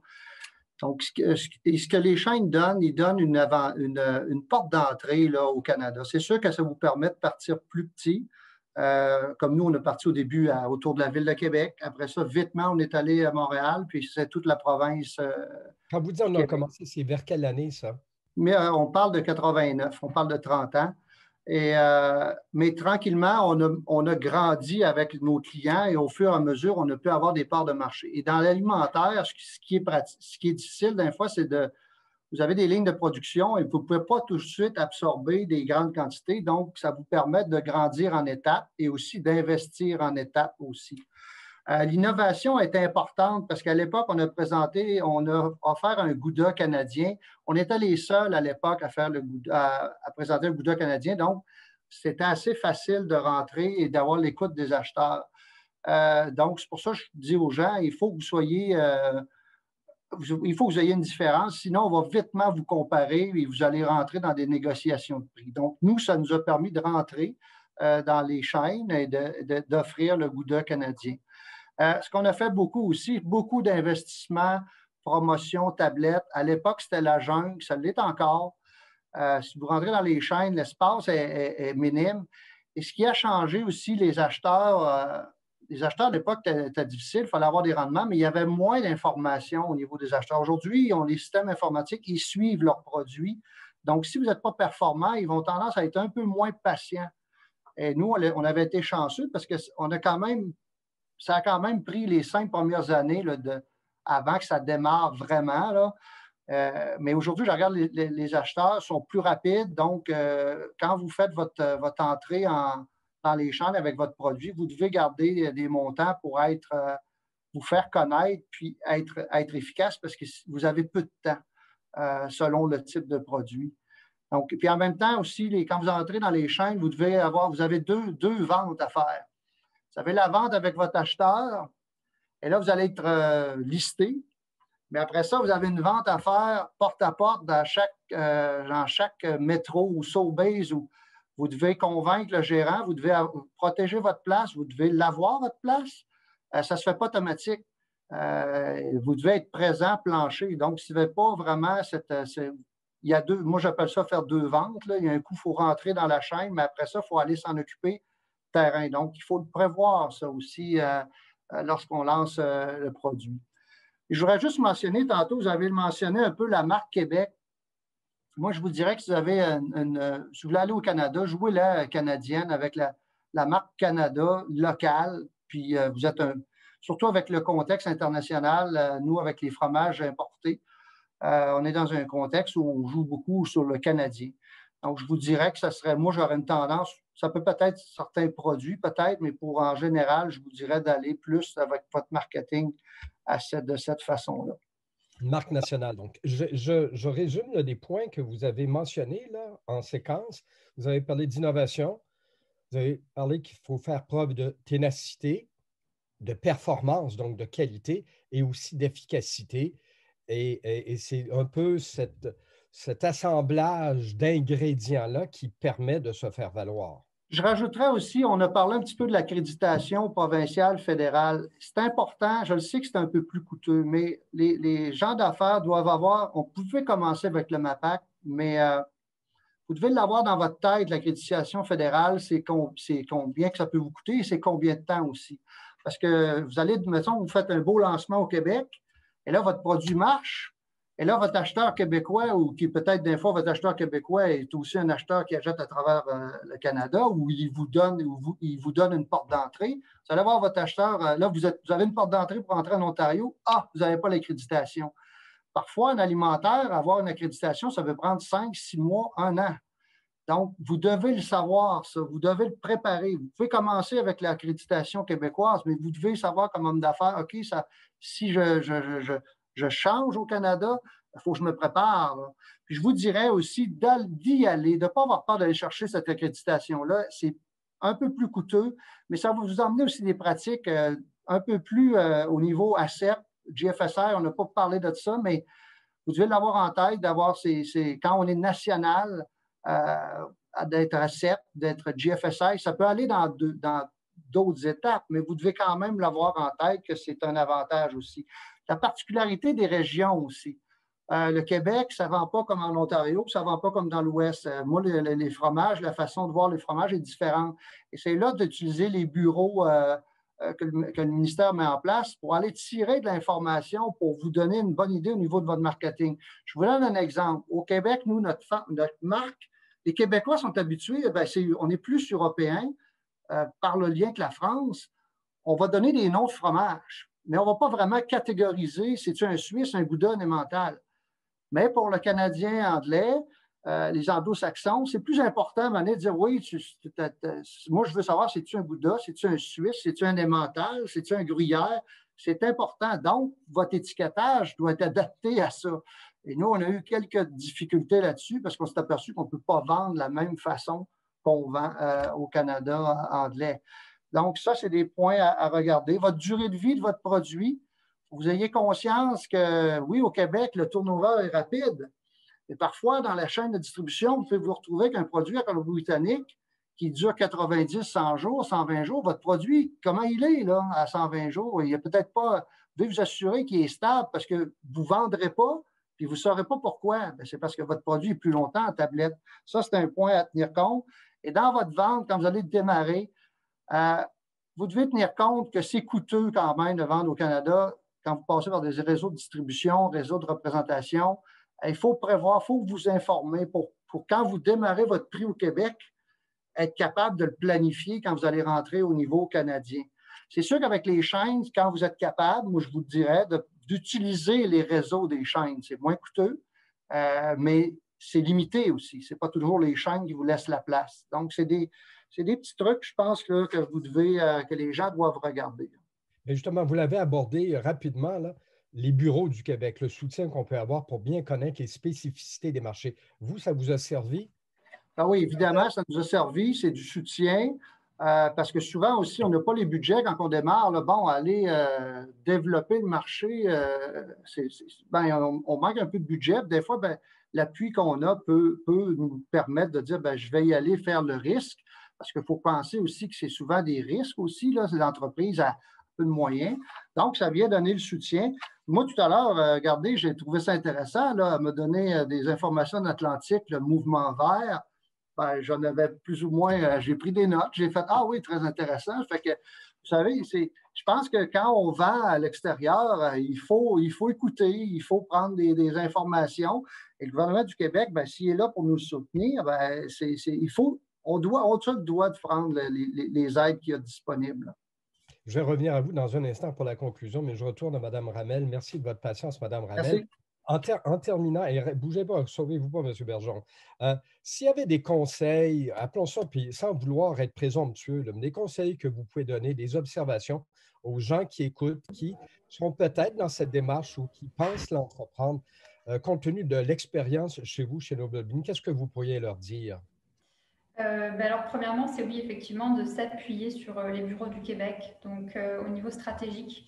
Il y a vraiment des conseils sur quelle chaîne vers aller, comment les aborder, au niveau culturel aussi. Donc, vraiment de s'appuyer sur ça pour vraiment penser son développement, en fait, sur les marchés interprovinciaux. Et nous, ce qui était vraiment important et décisif, comme je disais, c'était vraiment les foires alimentaires et vraiment maximiser, en fait, notre présence sur les foires alimentaires en vraiment... en prévision, en fait, en faisant des prévisions de rencontres d'acheteurs durant ces foires et en restant sur place quelques jours, par exemple, pour décrocher d'autres rendez-vous et maximiser, en fait, notre présence lors de ces shows.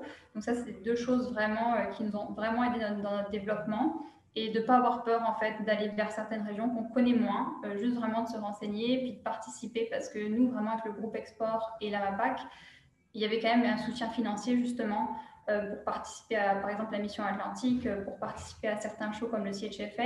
Donc, le coût est quand même moindre, mais qui amène par la suite beaucoup de développements, en fait, commerciaux.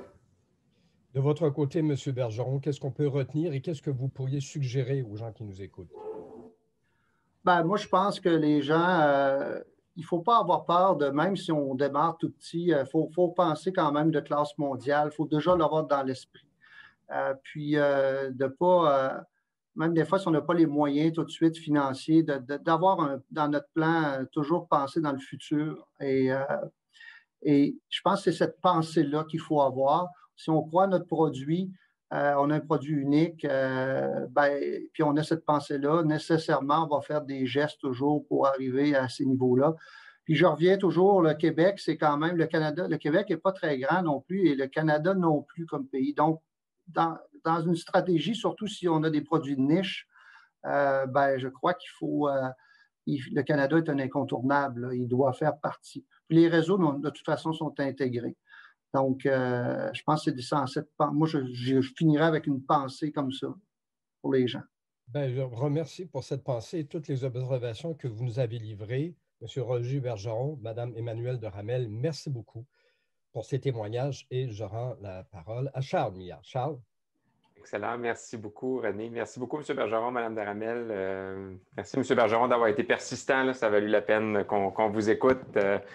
Moi aussi, je suis un consommateur de vos produits et de Mme de Ramel aussi, d'ailleurs. Alors, je ne savais pas que vous seriez là les deux ce midi. Donc, je n'ai rien à voir avec ça, mais j'aime bien vos deux produits. Ceci étant dit, écoutez, ça fait déjà depuis midi qu'on est ensemble. Je ne veux pas non plus abuser de votre temps. Alors, s'il n'y a pas d'autres questions, je ne vois pas d'autres questions dans le chat. On se dirigerait vers la fin de notre événement, qui, je vous rappelle, est le deuxième d'une série de 5. Donc, on a déjà d'autres événements qui s'en viennent. On va laisser passer la relâche et on se reverra donc le 9 et le 11 et le 18 mars, donc pour traiter respectivement des technologies de l'information, du divertissement, des biens de consommation et on terminera avec le marché du transport.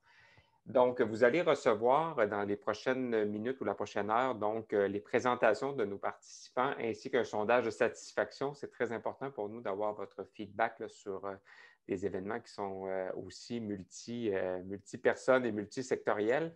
Alors, je vous invite à le remplir. Et évidemment, plusieurs d'entre vous participez parce qu'au-delà des webinaires, on a aussi notre programme de réseautage éclair. Donc, vous avez reçu déjà le lien pour entrer en contact avec nos invités. Alors, je vous souhaite de bonnes rencontres donc, au cours des prochaines heures. Et voilà, alors c'est tout. Je voudrais céder le mot de la fin donc, à notre cher partenaire donc, de BMO Groupe Financier. Alors, Madame Cathy Argal qui est avec nous. Alors, Cathy, je te cède la parole. Merci Charles et merci à toute votre équipe et la Fédération des chambres de commerce du Québec pour la tenue de cet événement. Je veux remercier très sincèrement tous les panélistes et M. René Vizina pour la qualité de vos interventions, vos commentaires et vos présentations. Merci de vos conseils avisés. Il y a eu beaucoup d'aides offertes que j'ai entendues aujourd'hui pour les entreprises. Alors, n'hésitez pas à communiquer avec les gens. Vous allez avoir les diapos, de ce que j'ai compris. Donc, n'hésitez pas à demander de l'information. On a entendu des entreprises inspirantes, actives, innovatrices. J'ai entendu beaucoup ne pas avoir peur en tant que producteur, entreprise. C'est quelque chose qui vient beaucoup me chercher. C'est important de miser sur le marché canadien. C'est incroyable. Et l'Atlantique, surtout, pour sa grande diversité. L'importance du numérique, nous aussi, on vit ça dans le domaine bancaire. C'est l'affaire de tous. C'est vraiment une niche qu'il faut embarquer dès maintenant. Je suis vraiment encouragée. J'entends toutes les activités qui à venir. C'est vraiment des bonnes stratégies à appliquer pour avoir un bon succès. Écoutez, je ne veux pas vous retarder plus longtemps. Je veux vous dire qu'on est très fiers, BMO, d'être partenaire sur cet événement. Et puis, bien sûr, ça, je vous souhaiterais une bonne journée à tous et au plaisir de vous réentendre et de vous revoir. Bonne journée tout le monde. Excellent, merci. Merci, au revoir.